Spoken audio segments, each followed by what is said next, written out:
பாக்டீரியானாவே கெட்டது தானே. அது என்ன குட் பாக்டீரியா? நம்ம குடலுக்குள்ள நம்மள நோயிலிருந்து பாதுகாக்க லாக்டோபேசிலஸ் மாதிரியான கோடிக்கணக்கான பாக்டீரியாக்கள் இருக்கு. இந்த பாக்டீரியாக்களை நம்ம ப்ரோபயோட்டிக் அப்படின்னு சொல்றோம். நம்ம சாப்பிட்ற பழைய சாதம், மோர், தயிர் இந்த மாதிரியான ஃபெர்மெண்டட் புளிக்க வைக்கப்பட்ட உணவுகளை ப்ரோபயோட்டிக் உணவுகள் நம்ம சொல்றோம். இந்த குட் பாக்டீரியாக்கள் நல்லா வளர தேவையான ஃபைபர் உணவுகளை தான் நம்ம ப்ரீபயோட்டிக்னு சொல்றோம்.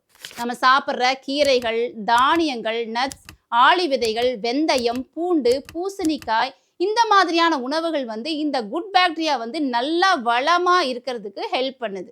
இரிட்டபிள் பவுல் மாதிரியான குடல் நோய்கள் வராம காக்குதுன்னா இது குட் பாக்டீரியா தானே. ஆனா நம்ம சாப்பிட்ற ஜங்க் ஃபுட், ப்ராசஸ்டு உணவுகள் எல்லாமே இந்த குட் பாக்டீரியாவை அழிச்சு நம்ம நோய் வர்றதுக்கு முக்கிய காரணமா இருக்கு. நம்ம மைண்ட்ல வச்சுக்கணும், நம்ம ஆரோக்கியம் நம்ம கையில தான் இருக்கு. இந்த மாதிரியான யூஸ்ஃபுல் டிப்ஸ் வேணும் அப்படின்னா KN ஹோமியோபதி பேஜை ஃபாலோ பண்ணுங்க.